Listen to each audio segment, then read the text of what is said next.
সেনাবাহিনীর মানবতা বিরোধী অপরাধে জড়িত সদস্যদের বিরুদ্ধে আন্তর্জাতিক অপরাধ ট্রাইব্যুনাল গ্রেফতারি পরোয়ানা জারি করেছে। অভিযুক্তদের দ্রুত গ্রেফতার করে বিচারের আওতায় আনার আহ্বান জানিয়েছেন জাতীয় নাগরিক পার্টির আহ্বায়ক নাহিদ ইসলাম।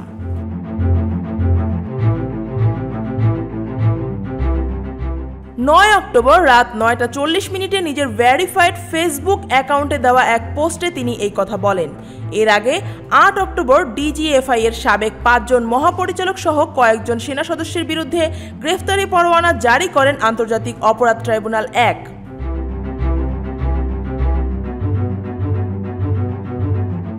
নাহিদ ইসলাম তার পোস্টে লিখেছেন, সেনাবাহিনীর মানবতা বিরোধী অপরাধে যুক্ত সদস্যদের বিরুদ্ধে আন্তর্জাতিক অপরাধ ট্রাইব্যুনাল গ্রেফতারি পরোয়ানা জারি করেছে।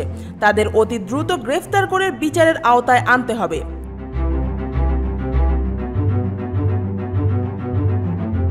তিনি বলেন, সেনাবাহিনী বাংলাদেশের স্বাধীনতা, সার্বভৌমত্ব ও জাতীয় নিরাপত্তা রক্ষার সবচেয়ে মর্যাদাপূর্ণ প্রতিষ্ঠান। ফ্যাসিবাদী বন্দোবস্তের বিরুদ্ধে জুলাই আগস্টের গণ অভ্যুত্থানে সেনাবাহিনীর সাহসী সদস্যরা, বিশেষ করে তরুণ অফিসার ও সৈনিকেরা জনগণের পাশে থেকে গুরুত্বপূর্ণ ভূমিকা রেখেছেন।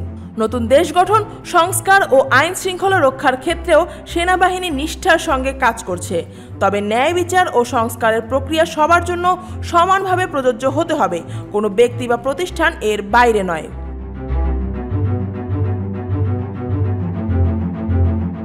ফ্যাসিবাদী শাসনামলে রাষ্ট্রের প্রায় সব প্রতিষ্ঠান দলীয় স্বার্থে ব্যবহৃত হয়েছিল বলে উল্লেখ করে নাহিদ ইসলাম বলেন, এর প্রভাব সেনাবাহিনীতেও পড়ে। সেনাবাহিনীর কিছু কর্মকর্তা, বিশেষত র্যাব বা ডিজিএফআই এ কর্মরত অবস্থায় গুম, খুন, ক্রসফায়ার সহ নানা মানবতা বিরোধী অপরাধে জড়িত ছিল। এমনকি জুলাইয়ের গণ অভ্যুত্থানের সময় নিরস্ত্র জনগণের ওপর গুলি চালানোর ঘটনাও ঘটিয়েছে তারা।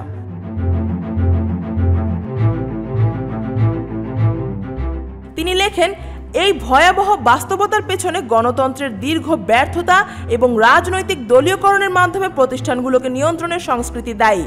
গণ অভ্যুত্থানের পর এখন একটি ঐতিহাসিক সুযোগ এসেছে প্রতিষ্ঠানগুলোকে কলঙ্কমুক্ত ও পুনর্গঠন করার, যাতে রাজনৈতিক হস্তক্ষেপ সম্পূর্ণরূপে বন্ধ হয়। তাহলেই প্রকৃত গণতান্ত্রিক রাষ্ট্রের ভিত্তি স্থাপন সম্ভব হবে।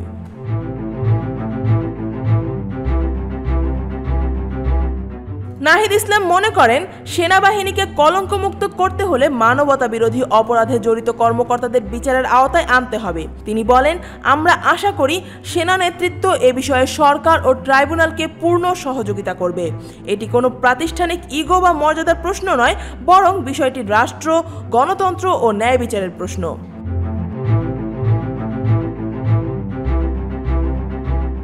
তিনি আরও উল্লেখ করেন, দেশবিরোধী গোষ্ঠীগুলো সেনাবাহিনী ও বিচার ব্যবস্থার মধ্যে সংঘাত চায়, যাতে দেশ অস্থিতিশীল হয়। আমরা রাজনীতিতে সামরিক হস্তক্ষেপ চাই না, তেমনি কোনো প্রতিষ্ঠানের রাজনৈতিক প্রভাবও দেখতে চাই না। দেশপ্রেম, সততা ও যোগ্যতার ভিত্তিতেই প্রতিষ্ঠানগুলো পরিচালিত হওয়া উচিত। পোস্টের শেষাংশে নাহিদ ইসলাম লেখেন, 5 আগস্ট থেকে দেশের স্থিতিশীলতা ও ঐক্য রক্ষায় আমরা সর্বাত্মক চেষ্টা চালিয়ে যাচ্ছি। গণতান্ত্রিক সংস্কারের ক্ষেত্রে অগ্রগতি ঘটেছে। এখন আমাদের লক্ষ্য ন্যায় বিচার নিশ্চিত করা, দুর্নীতি ও দুর্বৃত্তায়নের বিরুদ্ধে লড়াই করা এবং অর্থনৈতিক সংস্কার সম্পন্ন করা। News desk, Dhaka watch.